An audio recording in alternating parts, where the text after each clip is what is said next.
नमस्कार। आज हम पढ़ेंगे मीरा के पद, कक्षा 11वीं, आधार।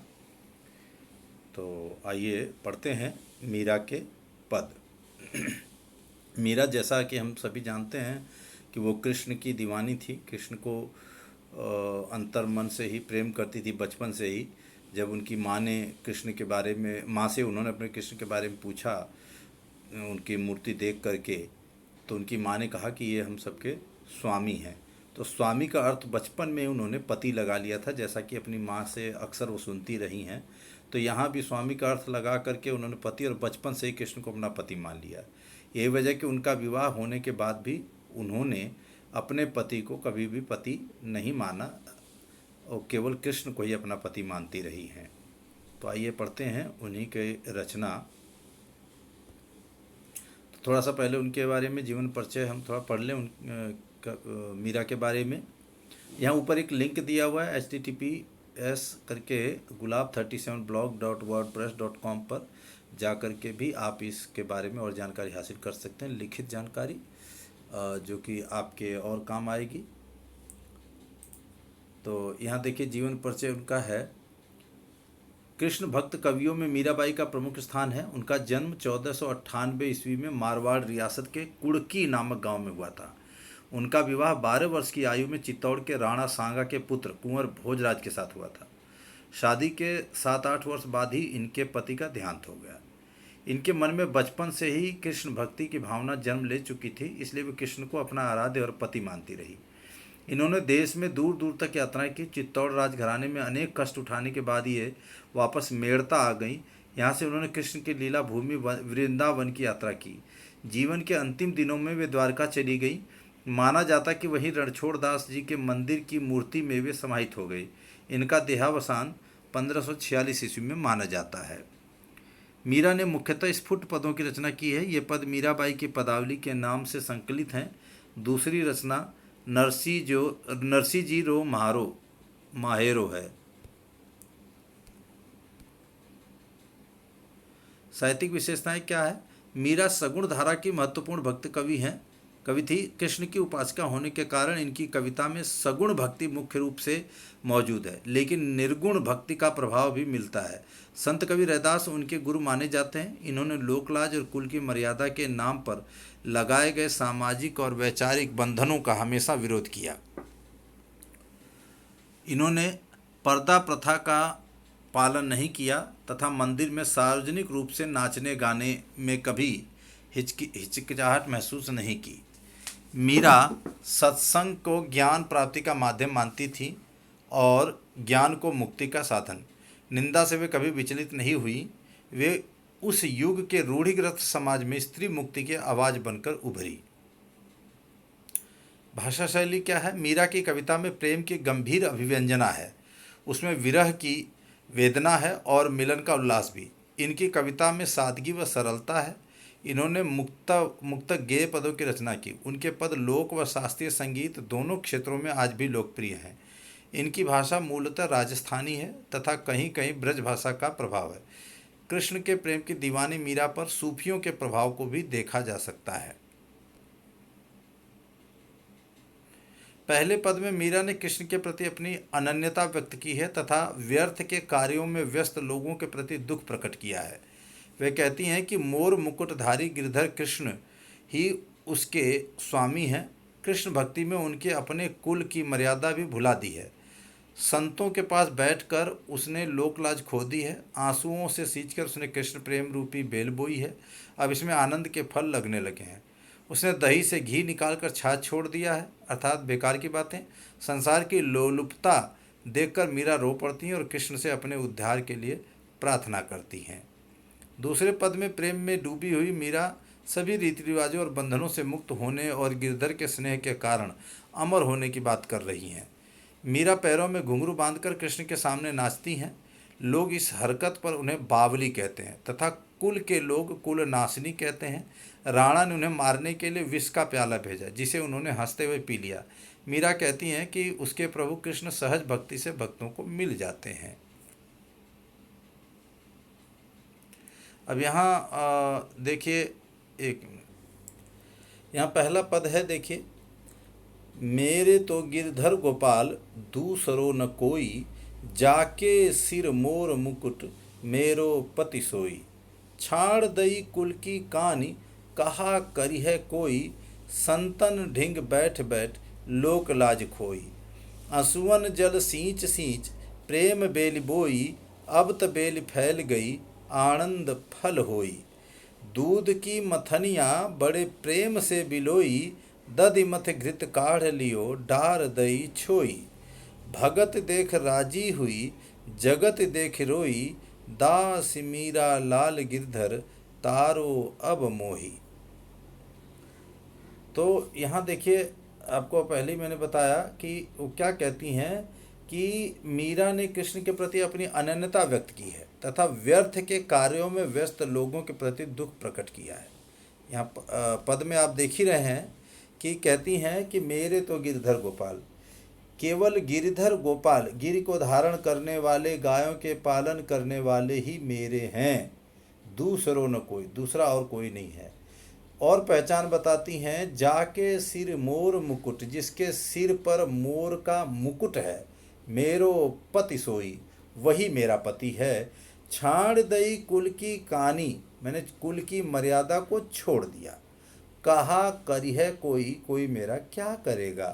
संतन ढिंग बैठ बैठ, ढिंग यानी पास में, बैठ बैठ लोक लाज खोई। आंसुअन जल सींच सींच प्रेम बेल बोई, अब त बेल फैल गई आनंद फल हुई। कहती हैं कि आंसुओं के जल से सींच सींच करके मैंने प्रेम रूपी बेल को बोया। कवित्री कहती हैं, संतन ढिंग बैठ बैठ लोक लाज खोई, संतों के पास बैठ करके मैंने लोक लाज, समाज की जो लाज है, लज्जा है, वो मैंने खो दी है। आंसुअन जल सींच सींच प्रेम बेली बोई, आंसुओं से, आंसू रूपी जल से सींच करके मैंने प्रेम रूपी बेल को बोया है। अब वह बेल फैल चुकी है और उसमें आनंद रूपी फल लग गए हैं। दूध की मथनियाँ बड़े प्रेम से बिलोई, दधि मथ घृत काढ़ लयो डार दई छोई। मैंने दूध की मथनियाँ से मथ करके दही में से घी को निकाल लिया है और छोई यानी छाछ को मैंने, अर्थात बेकार की चीज़ को मैंने फेंक दिया है। भगत देख राजी हुई जगत देख रोई, भक्तों की भक्ति को देख करके कवयित्री प्रसन्न होती हैं, खुश होती हैं, लेकिन इस संसार के लोगों को देख करके जो मोह पास में बिना मतलब की बातों में लगे हुए हैं, मोह पास में हैं, ऐसे लोगों को देख करके वह रोती हैं, दुखी होती हैं। इसलिए कहती हैं, दास मीरा लाल गिरधर तारो अब मोही, हे प्रभु अब आप ही मेरा और सबका कल्याण कर सकते हैं। देखिए यहाँ प्रश्न भी है इससे संबंधित कि मीरा अपना सर्वस्व किसे मानती हैं और वह स्वरूप कैसा है।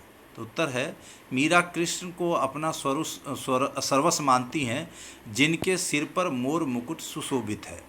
मीरा ने समाज को क्या चुनौती दी। उत्तर, मीरा ने समाज को चुनौती दी है कि उसने तो साधु सन्यासियों के साथ बैठकर सामाजिक और पारिवारिक मान मर्यादा का परित्याग कर दिया है।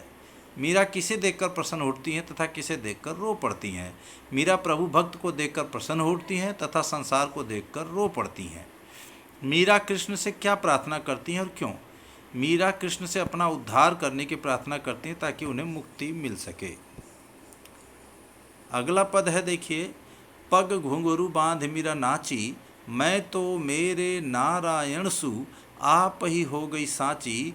लोग कहें मीरा भई बावरी, न्यात कहें कुल नासी।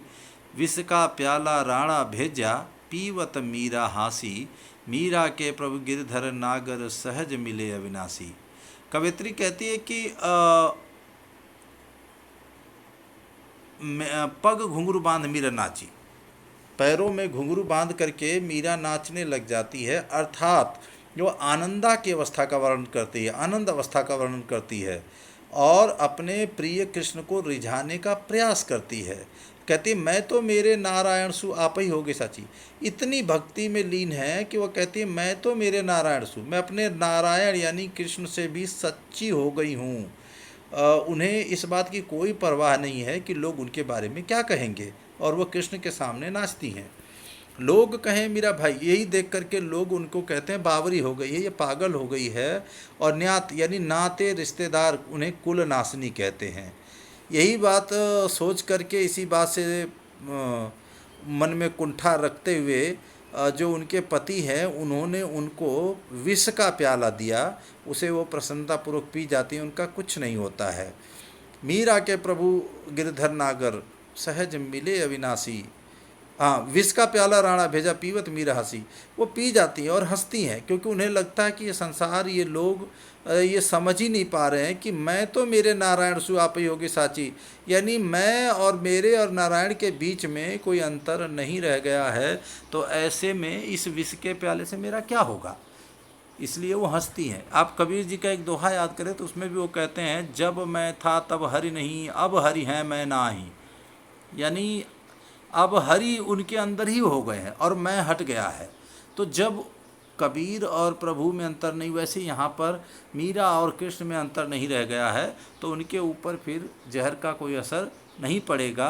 मीरा के प्रभु गिरधर नागर सहज मिले अविनाशी, कहती हैं कि मेरे तो वही गिरधर नागर ही हैं जो सहज रूप से सबको मिल जाते हैं। वह अविनाशी हैं, वह कभी नष्ट नहीं होने वाले हैं। इसीलिए यहाँ पर नारायण, अविनाशी, गिरधर नागर ये शब्द उन्हीं के लिए प्रयोग किया गया है। प्रश्न देखिए, भाव स्पष्ट कीजिए। भाव सौंदर्य। इस पद में मीरा की आनंदावस्था का प्रभावी वर्णन है। वे घुंघरू बांधकर नाचती हैं तथा प्रिय कृष्ण को रिझाती हैं। उन्हें लोक निंदा की परवाह नहीं है। राणा का विष का प्याला भी उन्हें मार नहीं पाता। वे अपनी सहज भक्ति के से अपने प्रिय को पाती हैं। शिल्प सौंदर्य क्या है? राजस्थानी मिश्रित ब्रजभाषा में प्रभावी अभिव्यक्ति है। संगीतात्मकता का व गेयता है। अनुप्रास अलंकार है। कहें कुल भक्ति रस की अभिव्यक्ति हुई है। नृत्य करने का बिंब प्रत्यक्ष हो उठता है, यानी यहाँ पर कौन सा बिंब है? दृश्य बिंब है। कृष्ण के कई नामों का प्रयोग किया गया। नारायण, अविनाशी, गिरधर नागर इत्यादि, गोपाल, ये सब उनके 1000 नामों में से कुछ नाम हैं। आगे देखिए, कुछ प्रश्न है। मीरा कृष्ण की उपासना किस रूप में करती हैं? वह रूप कैसा है? मीरा कृष्ण को अपना सर्वस्व मानती हैं। वे स्वयं को उनकी दासी भी मानती हैं और श्री कृष्ण की उपासना एक समर्पित पत्नी के रूप में करती हैं। मीरा के प्रभु सिर पर मोर मुकुट धारण करने वाले, मन को मोहने वाले हैं। शुरू के ही उसमें उन्होंने कहा है, जाके सिर मोर मुकुट मेरो पति सोई। लोग मीरा को बावरी क्यों कहते हैं? लोग उन्हें बावरी कहते थे क्योंकि मीरा कृष्ण में अपनी सुध-बुध खो चुकी थी। कृष्ण की भक्ति के लिए उन्होंने राज परिवार को भी त्याग दिया था। उनके इस कृत्य पर लोगों व परिवार वालों ने उनकी भरपूर निंदा की, परंतु मीरा तो सब सांसारिकता को त्याग कर कृष्ण की अनन्य भक्ति में रम चुकी थी।